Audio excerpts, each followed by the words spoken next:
हमारे व्यस्त जीवन में ईश्वर की आवाज, जो केवल अपने पेट भरने के लिए जीता है, उसका नाम है बंदर। हमें स्वयं से ये सवाल पूछना है कि हमारी स्थिति कैसी है। राम वृक्ष बेनीपुरी ने एक किताब लिखी है जिसका नाम है गेहूं और गुलाब। वे कहते हैं कि जब मनुष्य के पास खाने की व्यवस्था हो जाती है, उसका पेट भर जाता है, तो वह ऊंचे कार्य करना शुरू करता है। वह अपनी चेतना की ऊंचाई खोजता है। तब दर्शन पनपते हैं, देखने का नजरिया बदलता है। संगीत, नृत्य और विज्ञान विकसित होते हैं। साधना, आत्ममंथन और चिंतन की शुरुआत होती है। ईसा ने इसी स्तर का सवाल अपने शिष्यों से पूछा, मैं कौन हूं और इस विषय में लोग क्या कहते हैं और तुम क्या कहते हो? ये आत्मज्ञान का सवाल है और इसका जवाब आत्मज्ञान सर्वोत्तम ज्ञान है। छठवां सामान्य सप्ताह 17 फरवरी 2022 बृहस्पतिवार।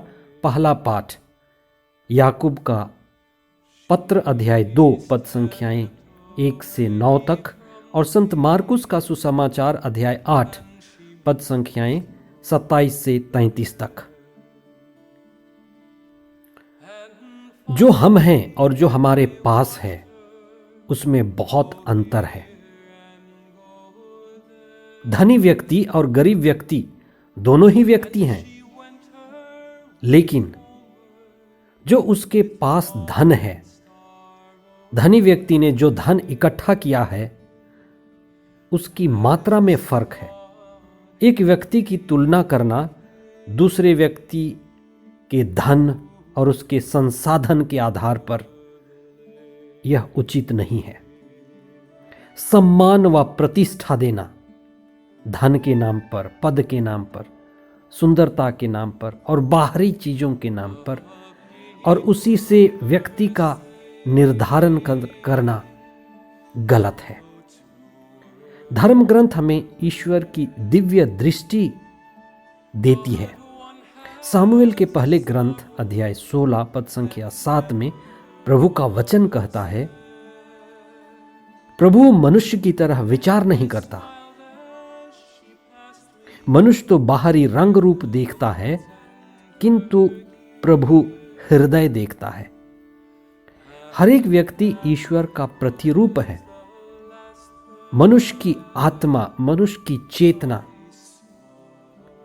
मनुष्य का जीवन ही वास्तव में मनुष्य की मौलिकता है।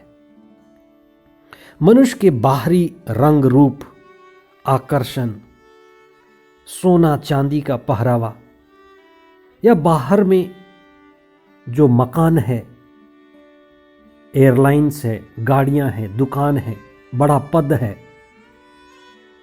बड़ा बागान है, धन संपत्ति इकट्ठा किया हुआ है, उसके द्वारा व्यक्ति के बड़े होने या छोटे होने का निर्धारण नहीं हो सकता।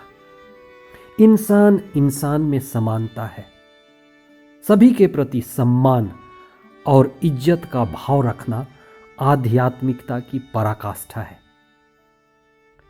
रंग भेद, जाति भेद, लिंग भेद, धनी व गरीब देश के नाम पर हमारे बीच जो तिरस्कार है, भेद भावना है, और ये चीज जो सदियों से चलती आ रही है, वास्तव में चेतना के अभाव के कारण है। सच्ची आध्यात्मिक दृष्टि और धर्म जो हमारी चेतना को जगाती है तथा ऊंचा मानव मूल्य जो हमारी चेतना में परिवर्तन लाते हैं, वास्तव में भेदभाव को मिटाते हैं। मदर तेरेसा कहती थी, गरीब लोग बहुत अच्छे हैं, उनका हृदय अच्छा होता है। कम से कम चीजों के बावजूद वे अच्छा प्रबंधन करते हैं। साधु, संत, सन्यासी ये बहुत कम चीजों में अपना जीवन यापन करते हैं, क्योंकि ये चेतना युक्त जीवन जीते हैं। और जो जितना चेतना युक्त होगा वह चीजों का और संसाधनों का कम प्रयोग करेगा और चेतना युक्त प्रयोग करेगा।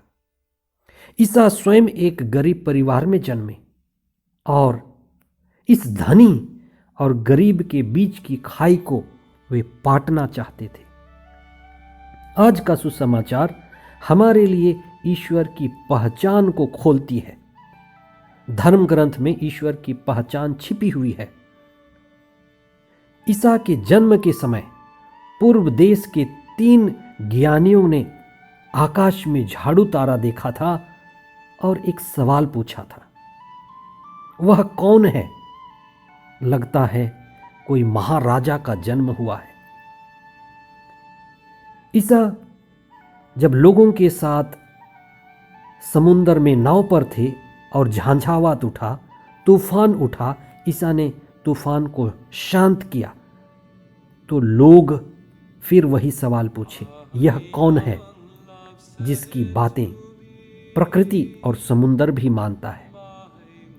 हर चमत्कार के बाद यही सवाल उठा, यह कौन है? कुछ जवाब अपदूतों से हमें मिलता है। जिन अपदूतों को प्रभु निकालते थे वे कहते थे, आप हमें मत सताइए, हमें पता है कि आप ईश्वर के भेजे हुए परम पावन पुरुष हैं। अपदूत जानते थे। अपदूतों की घोषणाएं महत्वपूर्ण हैं। आज ईसा का प्रमुख चेला पेतरुस जवाब देता है और वह भी पवित्र आत्मा से आविष्ट होकर के कहता है कि आप मसीह हैं, आप ईश्वर के भेजे हुए परम पावन पुरुष हैं। ईसा मसीह का अर्थ है ईश्वर जो अपने लोगों को बचाने के लिए अभिषिक्त मनुष्य बना। वह अपनी मृत्यु और रक्त के द्वारा, अपने त्याग के द्वारा हमें बचाता है। वह मनुष्य का मुक्तिदाता है। जब ईसा क्रूस पर मर रहे थे तब एक गैर यहूदी रोमी सिपाही ने कहा, यह वास्तव में ईश्वर का पुत्र था। यही उसकी असली पहचान थी। यह वास्तव में ईश्वर का पुत्र था। आइए हम प्रभु से कृपा मांगे कि हमारे इस मनुष्य जीवन का जो चेतना पर आधारित जीवन है, हम ईश्वर की पहचान कर सकें। हम प्रकृति को देखें, प्रकृति में ढूंढें, प्रभु के दिव्य वचन को पढ़ें, उस पर चिंतन करें, अपने जीवन को परखें और अपने जीवन में घटने वाली घटनाओं पर चिंतन करें। अगर आपका पेट भर गया तो आप ऊंची चेतना के लिए प्रार्थना करें। आइए हम प्रभु से विशेष प्रार्थना करें कि हम अपने जीवन में प्रभु की योजना को सार्थक करें। हे प्रभु, हमें पवित्र आत्मा प्रदान कर, जिससे हम आत्मचिंतन और आत्ममंथन का जीवन बिताएं। हम चेतना युक्त जीवन बिताएं और दूसरों को भी आध्यात्मिकता में जीने के लिए सहयोग करें। हमारे जीवन में आत्मज्ञान बढ़े और आत्मज्ञान के द्वारा हम ब्रह्म ज्ञान पा सकें। पवित्र आत्मा हमारी सहायता करे। ये प्रार्थना हम करते हैं हमारे प्रभु ख्रिस्त के द्वारा। आमीन।